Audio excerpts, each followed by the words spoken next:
मैं नितिन कुमार आपके अपने चैनल लेट्स गो एट पे स्वागत करता हूँ। जैसा कि थंबनेल से पता चल गया होगा कि आज का हमारा टॉपिक जो है वो एयर है और ये पूरे एनसीईआरटी का एक निचोड़ मैं लेके आया हूँ। जो सीटेट जो केवीएस और डीएसएसबी के यूपी टेट की तर्ज पे चल चुका है, उसमें एयर एक टॉपिक भी आ सकता है, क्योंकि केवीएस के सिलेबस में एयर टॉपिक है, तो इसलिए सीटेट में भी ये आने का चांस है। तो नेक्स्ट सीटेट और केवीएस जिसका है वो इस टॉपिक को ध्यान से देख सकते हैं और साथ ही साथ कॉपी पेन साथ में लेके बैठ जाएं और जो भी इम्पोर्टेंट पॉइंट होते हैं उसे नोट डाउन करें और लास्ट तक बने रहें। चलिए शुरू करते हैं बगैर समय बर्बाद किए हुए। ये पार्ट 1 है एयर का। पार्ट 2 आपको जल्द ही देखने को मिलेगा, ठीक है। चलिए, nitrogen and oxygen are two gases which makes up the bulk of this atmosphere. Nitrogen and oxygen दो प्रमुख गैसें हैं जिससे वायुमंडल का बड़ा भाग बना हुआ है। वायुमंडल में सबसे ज़्यादा मात्रा में नाइट्रोजन, उसके बाद ऑक्सीजन पाया जाता है और तीसरे में अदर गैसेस आते हैं। Carbon dioxide, helium, ozone, argon and hydrogen are found in lesser quantities. बहुत ही कम क्वांटिटी में, बहुत ही कम मात्रा में carbon dioxide, helium, ozone and argon and hydrogen atmosphere में पाए जाते हैं। बहुत ही कम मात्रा में carbon dioxide, helium, ozone, argon and hydrogen बहुत ही कम क्वांटिटी में पाए जाते हैं एटमॉस्फेयर में। अगर कार्बन डाइऑक्साइड की मात्रा बहुत ज़्यादा हो जाए तो हमारा जो एटमॉस्फेयर है, अर्थ है, वो इतना गर्म हो जाएगा कि ये रहने लायक नहीं रहेगा और अपने मात्रा से जो है वो बहुत ही ज़्यादा कम हो जाए तो यहाँ बर्फ़ जम जाएगी। Apart from these gases, tiny dust particles are also present in the air. इस अदर गैसेस के साथ डस्ट के छोटे छोटे पार्टिकल भी एटमॉस्फेयर में, एयर में मौजूद है, ठीक है। जैसे कि देख रहे हैं कि अभी कार्बन डाइऑक्साइड की मात्रा हमारे जो क्रियाएं के द्वारा कार्बन डाइऑक्साइड की मात्रा जो एटमॉस्फेयर में वृद्धि हो रही है, जिसके कारण ये जो अर्थ है वो बहुत ही ज़्यादा गर्म होता जा रहा है, जो धीरे धीरे रहने लायक नहीं रहेगा। नाइट्रोजन, हमारे एटमॉस्फेयर में नाइट्रोजन सबसे ज़्यादा 78% पाया जाता है। Nitrogen 78% is the most प्लेंटिफुल gas in the air.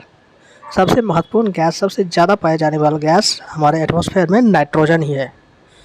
When we inhale we take some amount of nitrogen into our lungs and exhale it. हम जो है जब कभी सांस लेते हैं तो कुछ मात्रा में नाइट्रोजन जरूर लेते हैं, कुछ बाहर निकालते छोड़ते हैं। But plants need nitrogen for their survival. लेकिन पौधे के लिए जो होते हैं, हरे पेड़ पौधे के लिए, उसे जीवित रहने के लिए नाइट्रोजन बहुत ही महत्वपूर्ण होती है, ठीक है। The plants can't take nitrogen directly from the air. पौधे के जिंदा रहने के लिए, सर्वाइवल के लिए नाइट्रोजन बहुत ही महत्वपूर्ण है, लेकिन वो डायरेक्ट इसे एटमॉस्फेयर, एयर से नहीं ले सकते। Bacteria that live in the soil and roots of some plants take nitrogen from the air and change it from so that plants can use it. Bacteria जो सॉइल में, मिट्टी में रहती है या पेड़ पौधे की जड़ों में पाए जाते हैं, जो बैक्टीरिया, वो क्या करते हैं, इस नाइट्रोजन को परिवर्तित कर देते हैं ताकि प्लांट जो है इसे यूज़ कर सके। बैक्टीरिया के द्वारा, जो मिट्टी में बैक्टीरिया होता है या पेड़ पौधे के जड़ों में बैक्टीरिया पाए जाते हैं, उस बैक्टीरिया के द्वारा जो नाइट्रोजन पेड़ पौधे यूज़ करते हैं। डायरेक्टली पेड़ पौधे नाइट्रोजन नहीं ले सकते, बैक्टीरिया के थ्रू नाइट्रोजन उन्हें मिलती है। सेकेंड है oxygen. 21% is the second प्लेंटिफुल gas in the air. First है 78% नाइट्रोजन एंड फर्स्ट है 78% नाइट्रोजन एंड ऑक्सीजन है second 21%। Green plant produce oxygen during photosynthesis. Photosynthesis के द्वारा ग्रीन प्लांट जो होते हैं, हरे पेड़ पौधे, ऑक्सीजन को प्रोड्यूस करते हैं, मतलब छोड़ते हैं, निकालते हैं या उत्पन्न करते हैं। नोट, फोटोसिंथेसिस का जैसे चर्च हुआ है तो मैंने इसे शॉर्ट में समझाने की कोशिश किया फोटोसिंथेसिस क्या होता है। सजीव कोशिकाओं के द्वारा प्रकार्य ऊर्जा को रासायनिक ऊर्जा में परिवर्तित करने की क्रिया। सूर्य ऊर्जा को रासायनिक ऊर्जा में परिवर्तित करने की क्रिया के द्वारा सूर्य के प्रकाश की उपस्थिति में वायु से कार्बन डाइऑक्साइड भूमि से जल लेकर जटिल कार्बनिक खाद्य पदार्थों जैसे कार्बोहाइड्रेट का निर्माण करते हैं तथा इस प्रकार ऑक्सीजन को वायुमंडल में छोड़ते हैं। इस प्रक्रिया को फोटोसिंथेसिस कहते हैं।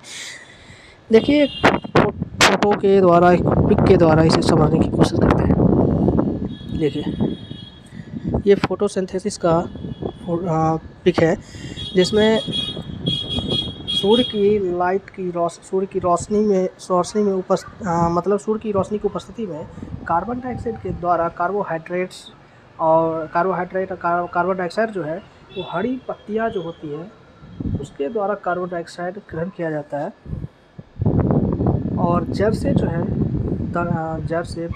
रूट से पानी लिया जाता है और इसे खाना बनाते हैं पौधे अपने लिए, और इस क्रिया के द्वारा ऑक्सीजन को मुक्त किया जाता है। इसलिए बोलते हैं कि ज़्यादा से ज़्यादा हमारे वातावरण में पेड़ पौधे लगाने चाहिए जिससे ऑक्सीजन की कमी ना महसूस हो। देखिए कार्बन डाइऑक्साइड अदर गैसेस में 0.03% is another important gas. Carbon dioxide जो है वो 0.03% अदर गैसेस है इम्पोर्टेंट गैस। अगर कार्बन डाइऑक्साइड की मात्रा घट जाएगी तो धरती पे बर्फ जम जाएगी।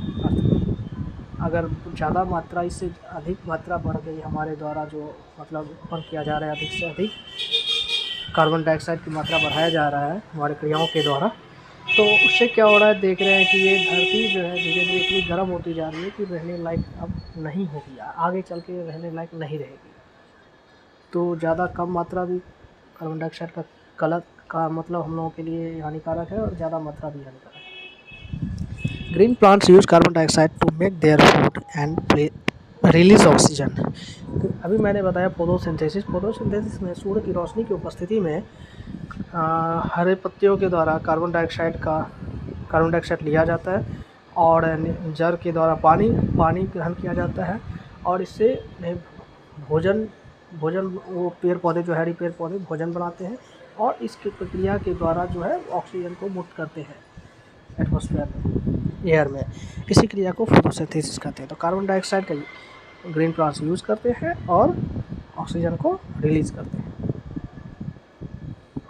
The earth receives only 1 in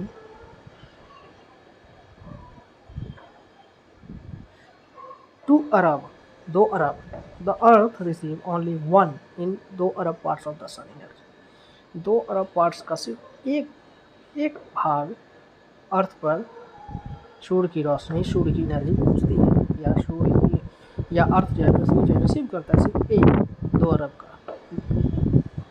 ठीक है। थर्मोमीटर जानते होंगे, थर्मोमीटर जो होता है देखे होंगे, थर्मोमीटर बोलते हैं वैसे, लेकिन आम बोलचाल में हम लोग थर्मोमीटर बोलते थे।